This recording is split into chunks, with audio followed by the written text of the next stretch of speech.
30-നാണ് മേൽശാന്തി എൻ ബാലമുരളി അയ്യപ്പ സാന്നിധ്യം അറിയിച്ച് ശബരിമല നട തുറന്നത്. നെയ്വിളക്ക് തെളിയിച്ച ശേഷം തീ പകർന്ന് 18-ാം പടി ഇറങ്ങി ഹോമകുണ്ടത്തിൽ തീ പകർന്നു. തുടർന്നാണ് നിയുക്ത മേൽശാന്തിമാരായിട്ടുള്ള എൻ ദാമോദരൻ പോറ്റിയും മാളിപ്പുറം മേൽശാന്തി എൻ ഉണ്ണികൃഷ്ണൻ നമ്പൂതിരിയും 18-ാം പടി ചവിട്ടി അയ്യപ്പ ദർശനം നടത്തിയത്. തുടർന്ന് Devaswom board president NV Govindan നായരും മെമ്പർ സുഭാഷും ദർശനം നടത്തി. തുടർന്നാണ് അയ്യപ്പ ഭക്ത ലക്ഷങ്ങൾ സന്നിധാനത്തേക്ക് പ്രവഹിച്ചത്, അയ്യപ്പ ദർശനം നടത്തിയത്.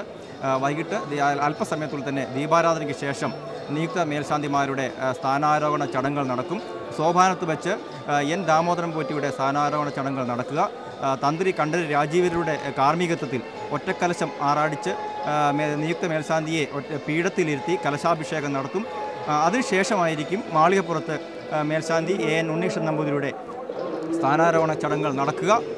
തുടർന്ന് രാത്രി 11 മണിയോടുകൂടി ഹരിവരാസനം ചൊല്ലി നടയടയ്ക്കും. നാളെ പുലർച്ചെ 3 മണിക്ക് മണ്ഡല തീർത്ഥാടന തുടക്കം കുറിച്ച് ശബരിമല നട നിയുക്ത മേൽശാന്തി എൻ ദാമോദരൻ പോറ്റി തുറക്കുന്നതോടെ ഒരു മണ്ഡല തീർത്ഥാടനത്തിന് തുടക്കം കുറിക്കുകയാണ്. 41 ദിവസത്തെ വ്രതാനുഷ്ഠാനങ്ങൾക്ക് തുടക്കം കുറിക്കുകയാണ്. അയ്യപ്പ സന്നിധിയിലേക്കുള്ള എല്ലാ പാതകളും, എല്ലാ തീർത്ഥാടന പാതകളും തീർത്ഥാടകരെ കൊണ്ട് നിറഞ്ഞിരിക്കുകയാണ്. ഇനിയുള്ള 41 ദിവസം ശരണമന്ത്രങ്ങളാൽ സന്നിധാനവും പരിസരവും പൂങ്കാവനവുമെല്ലാം ശരണമന്ത്രങ്ങളാൽ മുഖരിതമായിരിക്കും. തീർത്ഥാടകരുടെ സുരക്ഷയ്ക്കും തിരക്കു നിയന്ത്രണത്തിനുമായി പോലീസിൻ്റെ 1500 പേരടങ്ങുന്ന സംഘം പമ്പയിലും സന്നിധാനത്തുമായിട്ട് നിലയുറപ്പിച്ചിട്ടുണ്ട്. കൂടാതെ കേന്ദ്ര സേനകൾ ദ്രുതകർമ്മ സേനയും ദുരന്ത നിവാരണ സേനയും സന്നിധാനത്ത് എത്തിയിട്ടുണ്ട്. സായുധ പോലീസ് സംവിധാനമാണ് ഇവരെ ഏർപ്പെടുത്തിയിട്ടുള്ളത്. അത്യാഹിതങ്ങളോ അപകടങ്ങളോ ഉണ്ടായാൽ നിയന്ത്രിക്കുന്നതിന് വേണ്ടിയാണ് ദുരന്ത നിവാരണ സേന സന്നിധാനത്ത് എത്തിയിട്ടുള്ളത്.